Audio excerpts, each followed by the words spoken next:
Bawat hapagkainan, naroon ang kasaysayan ng isang pamilyang Pilipino, mga kwento ng pagtitiis, pangarap at pakikibaka. Ngunit paano sa gitna ng kwentong ito, unti-unting nawawala ang laman ng plato. Ito ang realidad na kinaharap ng marami nating kababayan. Mataas na presyo ng pagkain ay hindi lang isyu ng ekonomiya. Ito ay isyu ng buhay at kabuhayan. Marami sa ating mga kababayan ang araw-araw na tinataya kung paano mapapakain ang kanilang pamilya. Isang kilos ng bigas, isang piraso ng gulay, o isang baso ng gatas. Lahat ng ito ay tila unti-unting nagiging luho sa halip na pangangailangan.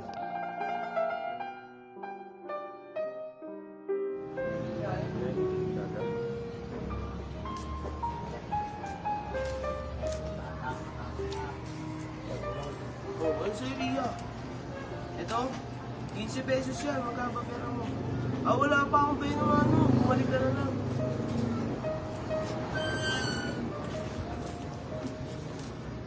Ang kwentong ito ay kwento ng libu-libong pamilyang Pilipino, isang kwento ng kakulangan, hindi lamang sa pagkain, kundi sa oportunidad at suporta. Ang hirap talaga. Isang beses na lang kami kumakain sa isang araw.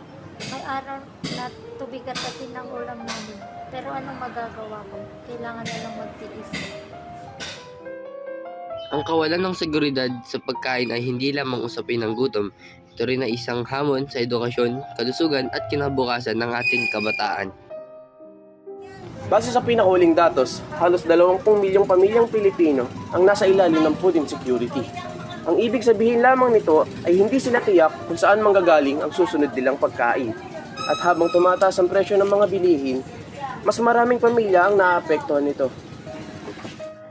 Ang gutom ay isang tanikala na pumipigil sa pag-angat ng marami. Isa itong siklo ng kahirapan na kailangang masira. Maraming bata ang pumapasok na hindi pa kumakain. Paano sila matututo kung gutom na gutom sila?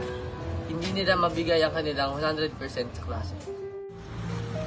Ngunit sa kabila ng lahat ng hirap, nananatili ang diwa ng bayanihan. Sa bawat komunidad, may mga taong tumutulong, nagbabahagi at nagdadamayan. Ang pag-asa ay buhay pa rin.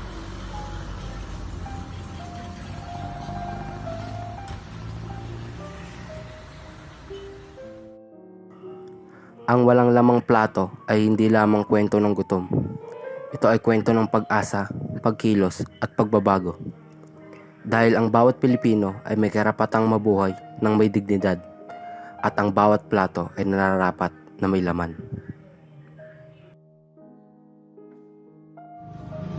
Uy, release! Shoot! Uy, release ka dyan! Release ka dyan!